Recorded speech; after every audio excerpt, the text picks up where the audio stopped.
You saw the title, here we go. Chapter 2, Economics. I related the 40-hour workweek to wheat farming from 10,000 years ago, but that skips over a lot of relevant context. Ancient empires like Egypt and Rome did not hold to a 40-hour workweek, neither for their nobles, nor for their slaves. It wasn't until the rise of worker unions in factories in the Industrial Revolution that the 40-hour workweek became the new normal. The past can be criticized for its treatment of humans, as can the present, but what I focus on is the trend though time. Sunrise to sundown, 6 days a week, with mandatory religious services on the seventh day may sound familiar to some readers as slave treatment in the United States. Living in Canada, I often find myself working 4 hours longer than sunrise to sundown, at least in the winter. It might even out throughout the year, but those winter days are really difficult to wake up, scrape the ice off the car, and try not to die on the drive into work, all still an hour or two before dawn. Then in mid-afternoon you glance out at the parking lot and see the street lights blink on, looking at the clock and noticing you still have 2 hours to go. On days like those, you'd be willing to trade in for the 6-day week of dawn to dusk, but only for the winter. Nobody wants to give up the weekends with their friends and family. Many studies have shown that a well-rested worker can accomplish more in 30 hours than a fatigued worker can in 60 hours, and this holds true even if the worker in both situations is the same human. Many people advocate for change, advocating for workers' rights, better pay, or simply abolishing crunch in industries such as sales, accounting, programming, filmmaking, and manufacturing. The list probably goes on to include other industries, but these serve as plentiful examples of how managers enforce strict deadlines on their employees for one reason or another, which all have the same impact of causing short periods of intense overtime followed by a return to normal before the next short period of intense overtime. Switching gears slightly, what types of economic system are there? Most people have heard about communism and capitalism. Communism desires to have each worker contributing what they are capable of, while having their basic needs met, and providing them with luxuries in accordance to the average surplus of labor throughout the society. It is difficult to imagine such a system because of the deep-rooted psychological and sociological behaviors that prevent it from ever being created, and which would also tear it apart from the inside if it were magically implemented. Unfortunately, material possessions that people had to work for are valued more than material possessions that the person knows were easy to obtain, or simply doesn't know what amount of work went into obtaining them. Anyone who has worked as a dishwasher in a restaurant, or who has lived in a place without a dishwasher for several years will be very grateful for a dishwasher if they eventually have access to one. They know firsthand how much labor it saves them. The same can be said for someone who had to walk to work in rural areas with no public transit systems. If they get a bicycle, they know how much more free time it gives them every day, and they appreciate that. However, to someone who already has a vehicle, obtaining a bicycle offers no advantage other than recreation to their life. Someone who works and saves up to purchase a book usually treats it better than a book rented for free from a library, but that still doesn't cut to the heart of my point. Within a capitalist society, each person knows how much money they get per hour of work. They might not know how to translate between gross pay and take-home pay, but they always have an idea of what their time is worth. This is probably most evident in part-time workers, who can see the dollars per hour on their paycheck, add up the hours they worked, and notice that their take-home pay is considerably less than the full amount. People living like this often completely ignore the dollars per hour on the paycheck, and divide the take-home pay by the number of hours they know they worked, and they treat that value as how much their time is worth.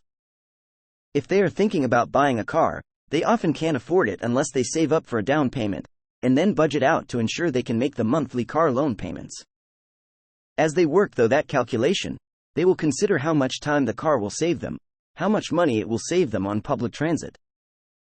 If they are smart, they'll factor in the cost of insurance and fuel. Eventually, they will find that a vehicle will save them X hours per year, and cost Z dollars per year. Simple division tells them how many dollars they are spending to reclaim some free time, or allow themselves to work longer shifts, and they will compare that to their hourly take-home wages to ultimately decide if it is worth it. That's a very mathematical way of looking at things. Most people aren't so mathematical. Most people have a vague emotional idea of how much their time is worth per hour, and they'll guesstimate how many hours the car will save them and think about what other benefits the car has besides hours saved, and they'll make their own judgment on whether it is worth the purchase. How would such a judgment work in a communist society, where people don't have an hourly worth, but instead are provided luxuries in accordance to the surplus of the city or nation? If the nation doesn't have enough surplus to give everyone a car, then no one gets a car, no matter how many extra shifts they work. I can't speak for everyone, but in such a society, I would either find myself with enough luxuries then try to work less to take care of my mental and physical health instead, or I would find myself with not enough luxuries and no method by which to obtain them. The latter invokes a profound helplessness which, depending on the level of luxury, could lead people like myself to abandon the society altogether. Perhaps that is asking the wrong question. Capitalism asks what each person is willing to give up in exchange for goods or services. Communism asks what each person is willing to give up to help others. In all my research, I haven't found any other economic system. There are shades of gray between these, and different types of each, but as far as I can tell, there is not a third choice. In modern times, the world is nearly settled on capitalism, but no one agrees which type of capitalism is best. The United States of America uses corporate crony capitalism, allowing corporations personhood and the ability to legally influence the laws that govern them. They pay lip service to breaking up monopolies, but in practice they don't. China uses state-controlled capitalism. Individuals can build corporations and make money, but the state has the ability to nationalize the business at any moment. Once a business is nationalized, it continues trading on capitalist markets, buying and selling according to supply and demand, but it funnels the profits into the government to be distributed. Many nations look to the Northern European method of capitalism as the most successful so far. Very high income tax in those nations pays for very robust social services. In the years since the World Wars and the introduction of income tax, the balance of power has strangely shifted away from government. Copyright laws keep getting rewritten every time Mickey Mouse is due to enter the public domain in USA. Certain countries are known worldwide as tax havens where businesses can set up a small office and then claim their worldwide revenue is all generated there instead of their actual point of sale. A process made much easier with online retailers. Apple is infamous for paying negative taxes, where the USA government gives them a refund each year, despite them being one of the wealthiest companies worldwide. Many Canadian companies have small branches in Ireland, Cayman Islands, or Barbados, specifically for this reason. Yet, this doesn't technically count as tax evasion. If the government held more power than corporations, surely it could force them to pay taxes or leave the country. Therefore, it is clear that corporations are more powerful than governments around the world. The minimum wage was an interesting concept when it was first introduced.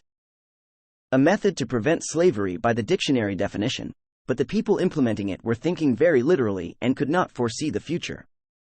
How could they have known that housing and schooling costs would outpace inflation by tenfold? How could they have known that inflation would outpace the growth of wages? They might not have had all the answers, and we certainly don't now, but we can't escape our history, and neither should we chain ourselves to it.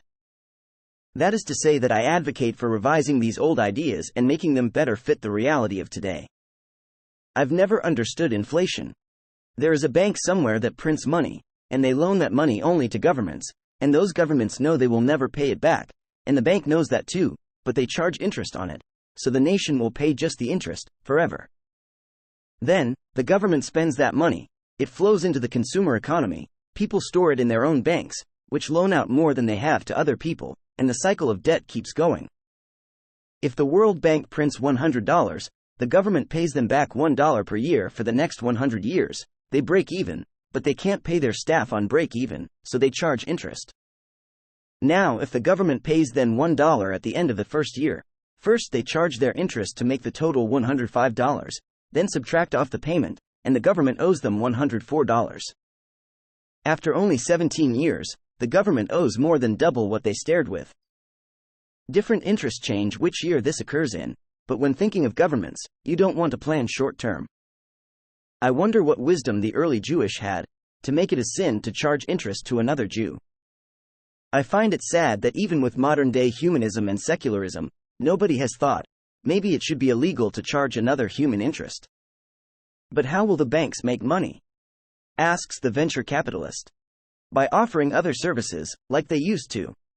Credit unions and small banks used to exist as perks for shopping at certain grocery stores or gas stations. If you have a points card that earns you free things and does not have a monthly fee, how do those companies stay in business? How can sandwich shops and pizza places afford to give you your seventh one free? How does any fresh food company afford all the spoiled product that has to be thrown out every night of the year? The answer is they are better at traditional capitalism than modern banks are. Modern banks are very skilled at crony capitalism. Bribing, pronounced lobbying, the government to change laws to be in their favor, or allowing them to do things that were previously illegal. Offshore tax haven used to be a phrase associated with organized crime and the mafia. It is still associated with organized crime, but that crime now goes by the name Amazon. The difference is large corporations like Microsoft, Shell, and Cadbury have lobbied governments around the world to make these formerly illegal practices legal, through loopholes in the tax rates, and exceptions, kickbacks, incentives, and the like. The term, effective tax rate, should be an insult to the government, and an accusation of treason and bribery, but people treat it as mundane. Sure, corporate tax rates are at 20% or 30% or 40% on paper, but how much do they actually pay at the end of the year? 1%? 0.0001% perhaps? Compare that to income tax as mentioned previously. It is very difficult for a human, without having their own corporation to hide their earnings, to pay less than their set percentage. Has anyone become a billionaire without owning or running a corporation? How about without trading on the stock market? How about without investments? Someone just working and bringing home a paycheck, I'm including self-employed people with 0 other employees here? Has such a person ever become a billionaire? Probably not. But, is that a bad thing? Why do we want billionaires? Surely if it is all about the numbers, we could easily just add 9 zeros to the dollar bill, and even a homeless person could be a billionaire. I jest. The point is not the number written on the paper, it is what physical goods and services that paper can be exchanged for. Still, is it a bad thing that people bringing home a paycheck will never be billionaires? No, I don't think so. Think about all the things you would want to purchase for yourself, every material wealth commodity you desire. Does it really cost $1 billion? Maybe you want to have $1 billion so your kids don't have to work in their lifetime, but that's not healthy. Think about what that would do to their work ethic. How would they deal with household chores if they had $1 billion and were completely unaware of the experience of working for a living? I think most people who save up money for their children want their children to work as well, and have some help when the parents pass away, to ease their struggles. So, if no one can actually spend $1 billion on things meaningful to themselves, then why do they strive for it? Why not retire when you hit $1 billion? Why not retire once you have $500 million in the bank? Maybe $100 million and a fully paid off mortgage? How about $1 million per year for as long as you expect to live, plus everything you could think of at the time? Have you ever spent $1 million in less than a year? If I had $1 million, I'd buy a house somewhere nice and quiet. It would be a medium-sized house, maybe 2,000 square feet. Big enough for a kitchen, a couch, TV room, a bedroom, an office, work, computer room, a furnace, laundry room, a bathroom, and a room with a table that could be used for dining or board games. That's about all I would want right now, and by my estimates, that's only around 800 square feet. So maybe I get a second bedroom, second bathroom, just in case I want guests or children. And maybe I make the TV room and the kitchen a bit bigger. What would I do with all the extra space? I don't really know. I'd probably be happy living the rest of my life in 1,500 square feet, assuming I could go outside. I read a book once, about a fictional character in a magical prison. He was blind so had to count his steps to avoid hitting a wall when pacing back and forth. His cell was 9 paces by 9 paces. Using the Google definition of a pace at 2.5 feet, I calculate that his cell was 506.25 square feet. I lived in smaller spaces for 2 years, but I was allowed out, so it isn't a fair comparison. Still, it did feel good to move into an apartment that was larger than his prison cell. I even got the luxury of sunlight for a portion of the day. I've heard that as your earnings go up, so too does your appetite for spending. I can relate somewhat, but not in the way I think people refer to. For my childhood, I was always a saver. It felt so defeating to spend everything I had on some novelty that would only last me a few minutes or days. Trading cards were the worst. They had the anxiety of wanting new cards, but knowing the packs are randomized and you're likely to just get copies of things you already had. I remember the pain of wanting junk food at the store, and being unable to afford it. I remember wanting a certain book, but it was too expensive. One year, my brother wanted a GameCube for Christmas. It was a much more expensive gift than normal, so my parents offered to have it as a joint Christmas plus birthday for both of us, replacing 4 gifts, and we would have to share it. I was too young to completely understand the deal, and too arrogant to ask questions. I assumed this would be the console itself, and neither of us would be able to play anything on it for another whole year before we got games for it as smaller presents. With that in mind, I declined and opted for a scooter instead. When he opened his gift and it contained Super Mario Sunshine, I felt betrayed and lied to, cheated out of a good deal. I felt similarly cheated when I was graduating high school and applying for university. My grade point average was just below 95%, so I didn't quite qualify for any grants or bursaries. The funny thing is, one of my grade 12 math courses had way too many bonus questions on all the tests, so I was getting 120% or 130% in that course, right up until it ended and the teacher talked to me and explained that he was giving me a 99%. Because 100% marks on your transcript look suspicious to universities. That extra 1% would not have made a difference, but if I was allowed to take my full bonus marks percentage from that class, I would have qualified for $5,000 off my first year tuition. Instead, my life savings disappeared overnight. I am grateful that my parents helped me graduate debt-free. Very few students have that chance. However, much like the landlord that waived a month's rent for all his apartment buildings, such heroic efforts should not be necessary. With 50 to 250 students in each class, each paying $500 per class, and each professor teaching 3 courses per semester, where does all the money go? Let's assume the university takes 30% to cover the buildings and property taxes. Let's assume the professors need to be paid $100,000 annually. Average class size 100 students, or $50,000 revenue. Times 6 for how many courses each professor runs per year is $300,000. Less 30% is $210,000. Less the professor's salary is $110,000. So universities could still make money even if they charged 1/3 less per student per course, assuming these numbers are accurate. You can make the same economic calculation for anything you buy, or any service you need. Cost of materials, cost of labor, cost of location, some percentage for overhead. What is left over should be an approximation of their gross profit after all their employees are paid. Does gasoline really need to cost $1 per liter, while oil companies are earning multi-billions in profit each year?